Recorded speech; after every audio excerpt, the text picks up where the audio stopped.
Without them, your bass or guitar are just pieces of wood, not instruments. They're literally the little mechanical engines that power your guitar. They store energy and release it over time with a unique signature that shapes and focuses your tone. More than that, they're the ambassador between you, your fingers, and your instrument. So they're important to how playing feels to your hands, providing the feedback that makes you better able to craft your musical parts. Of course, I'm talking about your strings, the first and often most overlooked component of a guitarist's sound. Some are bright and snappy steel, others warm and impactful flatwounds, and many are made of nickel or even bronze. The strings you choose can transform your playing experience. This week, we're getting deep into the world of strings. We're going to try to talk about every kind there is. Think we can do it? Well, we're going to try. Come on in. Let's get nerdy.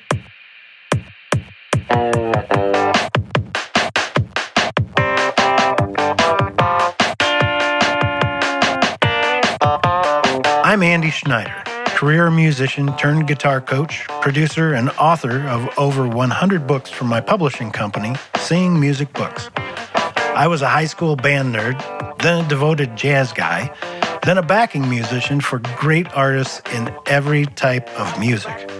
From Austin to Nashville to New York City, I've learned from my musical experiences and the great musicians that were there with me.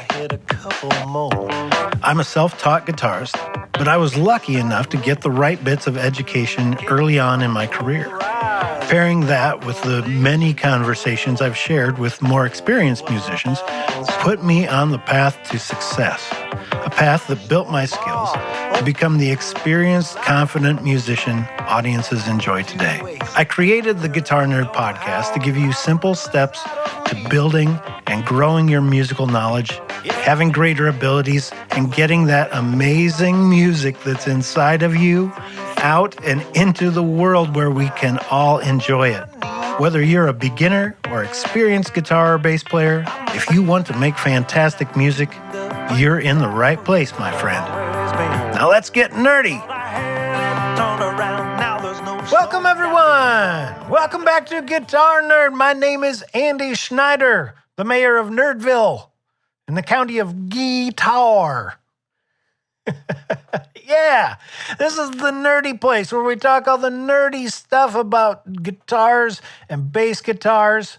I think every guitar player is a guitar nerd, right? At heart, we're all just nerds for the little bitty gritty bits of information that only we could possibly ever care about because it's so internal to making better music. We've got to know about the little ugly parts of tech, about gear, about theory. And then there's all the technique stuff about how to get notes under your fingers, pull nice music out of these weird pieces of wire and wood. Well, today we're talking about the wire. Oh, yeah, we're rolling up our sleeves.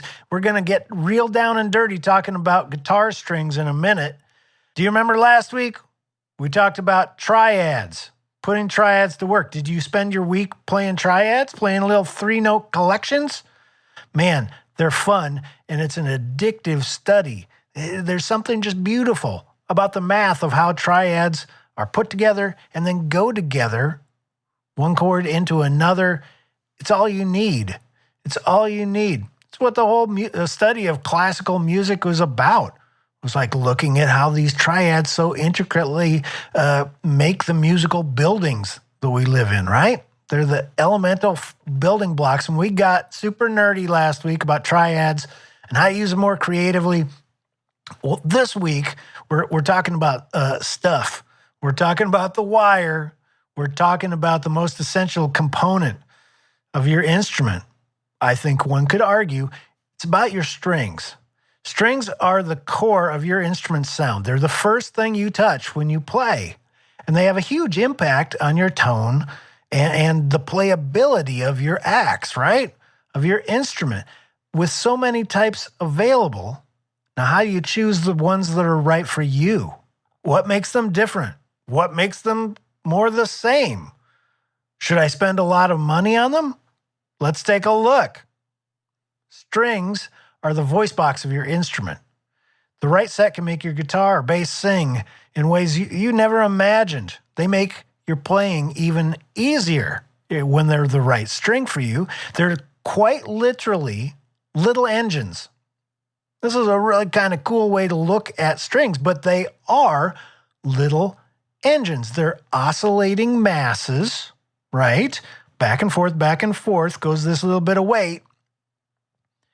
And that puts the wood and the electronic system in motion. So kind of just like the piston in a car goes back and forth, and that gets turned into rotary motion that gets connected to the wheels, and pretty soon you're going down the highway. That's the car's engine. The back and forth little engine of a guitar are the strings. And it's kind of worth looking at because they're not so different.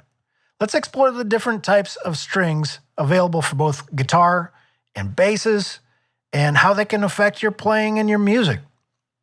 The three properties of guitar strings that make them different from every other kind of guitar string are the material, the construction, and the weight or the gauge. Those are the three basic things that add up to a unique tone and a unique feel. The material of the string matters greatly, and it really affects the tone, but then also other properties like how it feels or how it feels to bend. Is it a good string to bend, or does it make bending more difficult? Some do, some don't. Steel strings are probably the most common for electric guitars. They're bright, they're articulate, they're very common in electric guitars and basses. They're nice and durable and have been around for a long, long time. There are other strings called nickel strings. As opposed to steel, nickel is much more warm. It's a versatile string and often selected for its balanced tone. Now, those are types of especially electric guitar strings. When it comes time for acoustics, we use different materials. Nylon strings, of course, go on classical guitars, or sometimes just called a nylon string guitar. They're soft and mellow. Nylon gets used both as a solid string and as something that gets wrapped with a metal for a little bit more brightness and a little bit heavier weight, better for bass type strings. And speaking of, there's a special kind of nylon string. It's called a black nylon or a nylon tape wound string. Both guitars and basses use them. They have a very nice mellow and acoustic sound. Jazz players really like them. They were the first ones that I started on, the black nylon tape wound strings for bass, I think because I probably heard that Paul McCartney used them. So I said, I'll try that. And I also was playing jazz in high school. So they were a great natural choice. Now, nylon strings, generally we think of the acoustic guitars, also for an acoustic guitar, are bronze strings. Bronze is typically about an 80% copper, 20% zinc kind of metal. It's not very magnetic on its own, bronze, so it's often used in combination with something else in case you've got pickups, electromagnetic pickups involved. The zinc content, I'm told, in 80-20 bronze makes it more prone to oxidation, which leads to that dull tone after a few hours or days. Phosphor bronze strings add phosphorus specifically to slow oxidation and preserve that brightness. That's something that we're always up against with the reality of strings, isn't it? They go dead. They go dead. After time, all strings do for a few different reasons, and we'll talk about those later. There's also one more type. We're just in the material here. Aren't there a million types? There are. Copper. Now, it's more rare. It's got a very mellow sound, one that definitely makes you think this needs to be on an acoustic instrument. And typically they are used for acoustic bass guitars in particular. It's often copper with something else. I've seen copper used both as a core and as a wrap, and generally with plastic or nylon. As you can see, there are a lot of different material choices when selecting strings. But that's not all. It's not just the material, it's also the construction.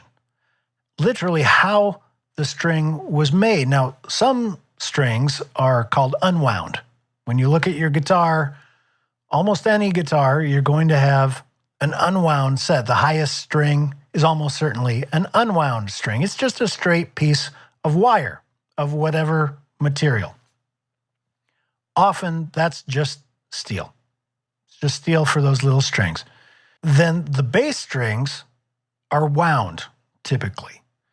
So you can see the winding. It kind of looks like that spiral thing going down the length of the wire, down the length. And if you were to take that apart or cut it into a cross section, you'd see that there is a straight, a smooth, unwound wire at the center.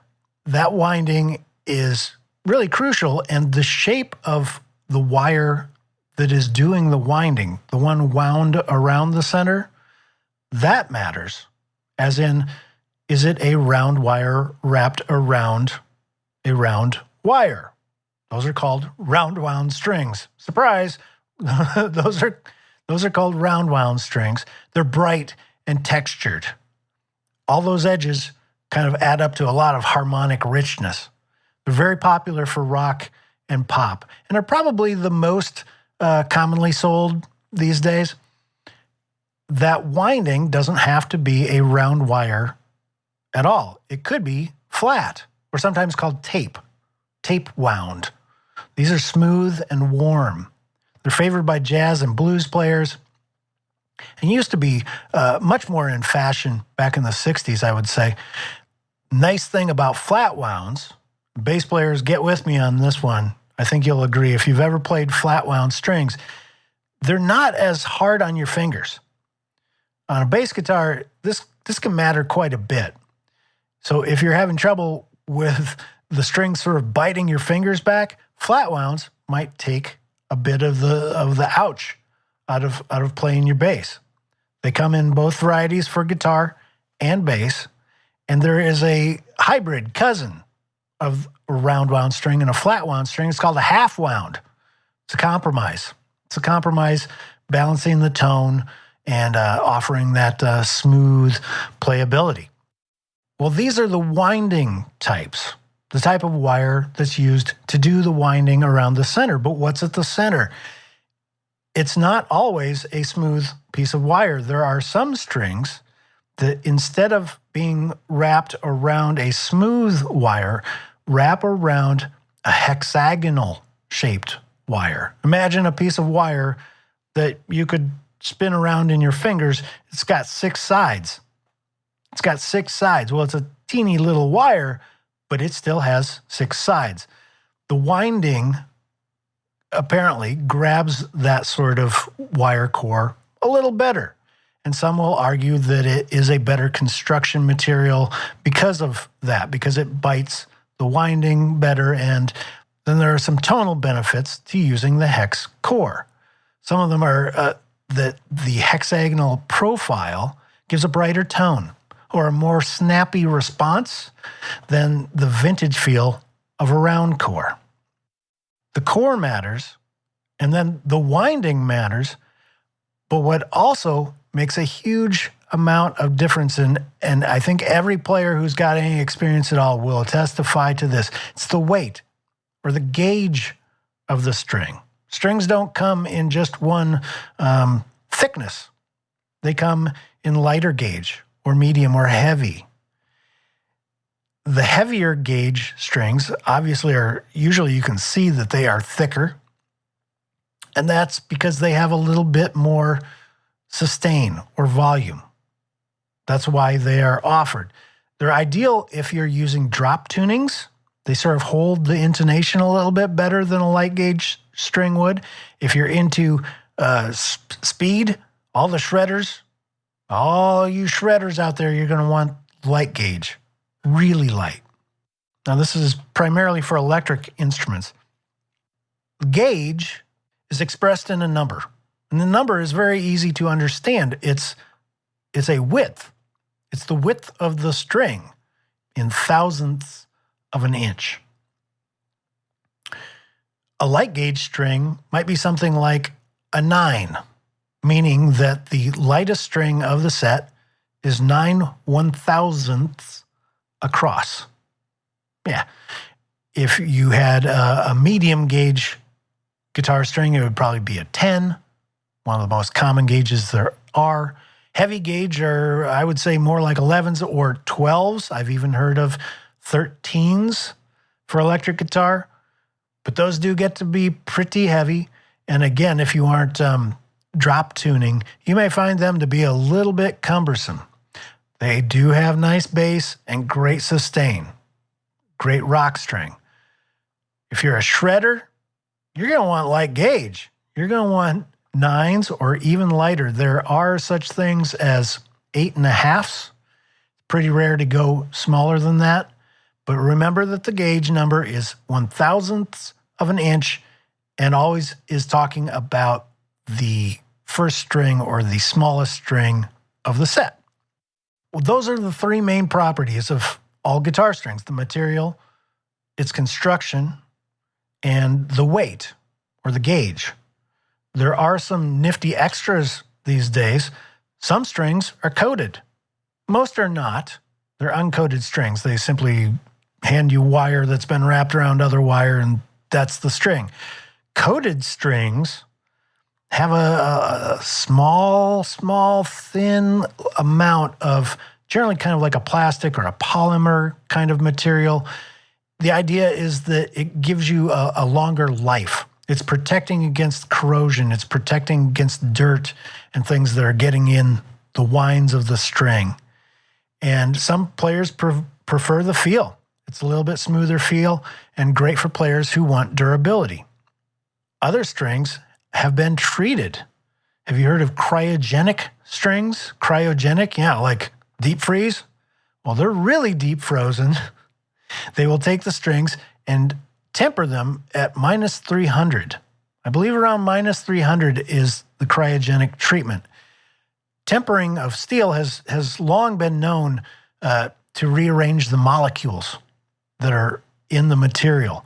Tempering with heat has been something that knife makers have been doing for a long time to change the properties of the strength of that steel. So cryogenic is just using the opposite of that. It's using cold to rearrange molecules and get you a little bit different playing, sounding, feeling string. And I have to mention, one of the most appealing things these days are the colored strings. Have you seen these in the catalogs? They are all over the place. They run the gamut from really cool black, or I think I've seen some gold ones. There are some bright, wild, vivid colors, including glow in the dark. They're pretty attractive. I've seen some that are red, white, and blue. I've seen some that are pink. The primary reason for the colored string, as you probably guessed, it's a visual appeal. Yeah. Some, if they are treated with the right stuff, may offer a little bit of corrosion protection. I think that coating is often a polymer or a paint, a dye, or in some cases, I'm told it's also electroplating. And that would be probably the most corrosion-resistant form of coloring. But primarily, it's just for fun, and it does add an awesome visual pop. I get tempted every time I'm in a guitar store to buy some bright pink strings just because they're cool, or some glow in the dark. Go back to being 13-year-old Andy, where everything had to glow in the dark. Well, there you have it. There are a lot of different properties of strings and different things to look for when choosing your little engine for your guitar. All of those qualities, the weight, the material, the construction technique, they all add up to a different playability, a different tone, a different way to make your music and make your tone more you. Whether you're looking for brightness or warmth or durability, there's a string out there for you, and I know you're going to find it. When we come back in a minute, We're going to get dirty about some kind of cool things about selecting those strings and stuff that you might want to keep in mind if you're considering changing up your tone.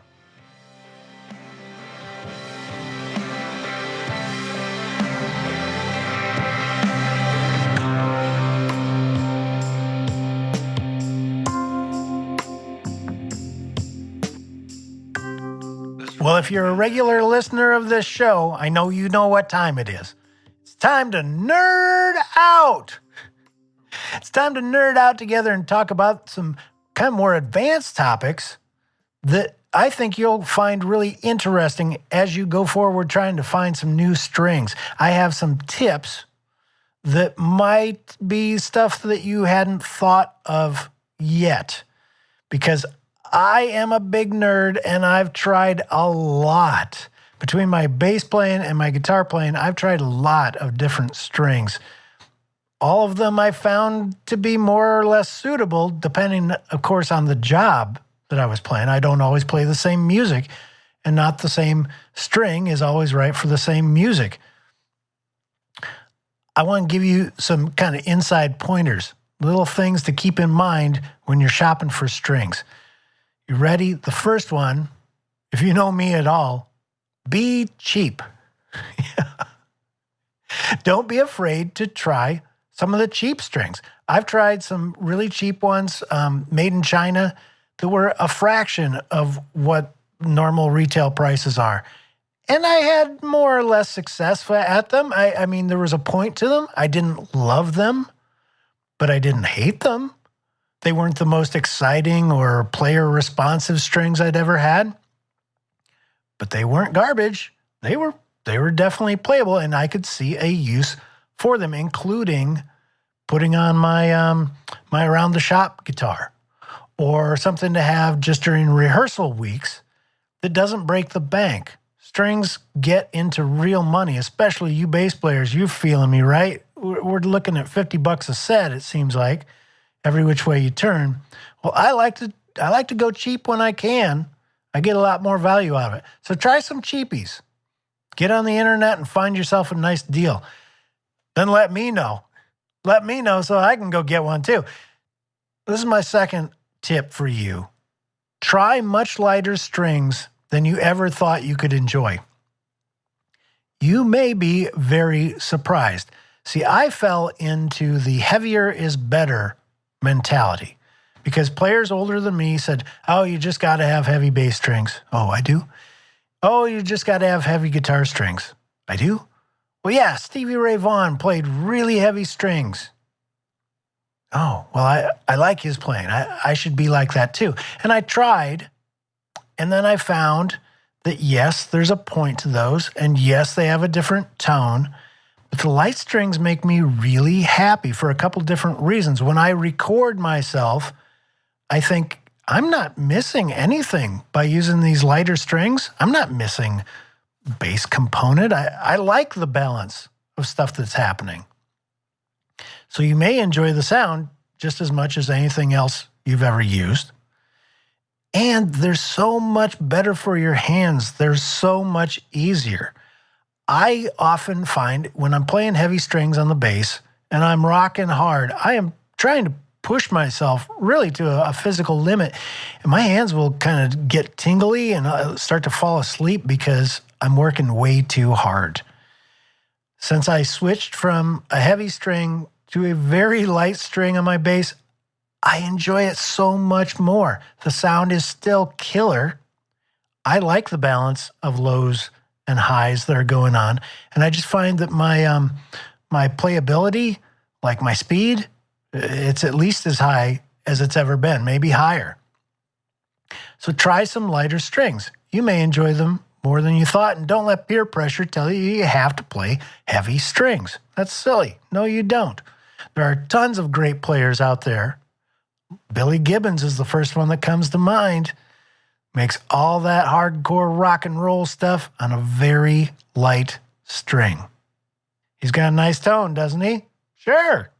Light strings work too. Okay, let's talk about the third point I have for you. The good, the bad, and the ugly. The ugly you're going to like. because it's ugly. But the good and the bad is you may enjoy the tone of something, but it may have a downside somewhere else. For example, steel strings are very common, especially common in the rock and pop world, and they're great. They sound great, but they're made of a very hard alloy, and it's often harder than the frets themselves. So they wear your frets down a little faster than something else, like maybe a nickel string. They have a certain tone, and it's one that I enjoy, but I also keep in mind that I'm probably going to have to refret my much beloved instrument a little bit sooner by playing them. Just something to keep in the back of your mind. That's the good and the bad. The ugly is dirt and rust. Yeah, strings wear out. Strings go dead. All strings go dead eventually, some faster than others. And there's three things that make strings go dead. There's dirt, there's damage, and there's oxidation or rust. Sometimes you can actually see your string turning black or rusty, icky rusty. I've seen that on some basement finds. When you come across a guitar that's been living in a wet basement, ooh, they look all rusty. Just change those immediately. No good. Get them off of there. Damage is when, through playing, you actually will get little indentations on the backside of your strings. Take a look. If you've been playing your strings for quite a while, I almost guarantee that in your more common frets where you like to play all the time, you will find little dents underneath the string that match up with the frets. Those dents cause the string not to resonate very well. It doesn't vibrate perfectly. And so that leads to a more poor tone. And the other thing that makes strings go dead, again, bass players, you probably know this or have heard this, it's dirt. It's dirt that is actually sweat and mostly, you're not going to like this, it's little flakes of skin. It's little bits of our outside, our epidermis that come off and get wedged in between, especially on roundwound strings, get wedged in between there. And they keep the string from vibrating with very high frequencies, the stuff that makes it bright. It's kind of like little shock absorbers connecting each wind to the next one. And those little shock absorbers rob you of high frequency stuff. Dirt, damage, and oxidation. Those are the three game killers when it comes to string tone. And any of those can ruin a great thing. So get rid of those strings immediately.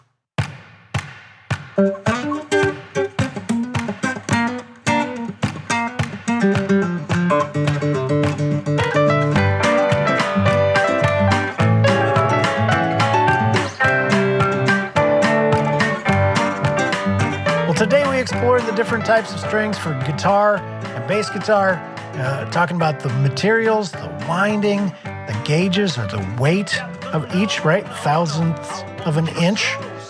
Bigger is bigger number. It's a wider string. That's how you remember. Each choice can shape your sound and your playing experience. Thank you to everyone for subscribing, for following this show. Thanks for being in the game of being a guitar player. We need your music. Thanks for saying hello on social media as well, leaving your comments. I love hearing your interests, your concerns, and your support means the world to me. Let me know what I can do for you. Next week, we're going to talk about muting techniques. This is often the bit that beginning students struggle with. There's a few different ways. Well, there's many different ways to start a note, right? You could pick it. You can hammer on. You can left hand pick. Yeah, pull off, that's called. There's lots of ways to start a note, and there are many ways to stop it. And being able to combine and recombine those techniques adds up to a much more expressive, vocal-like ability on your instrument. And that's what it is all about, is being able to express anything with great subtlety, with great fluidity. So we're going to talk about muting techniques and how to get creative with those. You've got great music inside of you, guitar player. Let's get it out and into the world, bass player. Everybody needs to hear your music, and you can do this. This is the week you're going to think about strings. Yeah, I hope that you do. And let me know what you learned and what you decided. Are you going to change up your game? Can't wait to hear what you think. Experiment with some different strings. See how they change your sound. Take note of your favorite guitarists and bassists and try to identify the strings they might be using. Do a little detective work. It's worth snooping around and spying on what the great ones do. Until next time, have a great nerdy week. I'm Andy Schneider, and you've been listening to Guitar Nerd.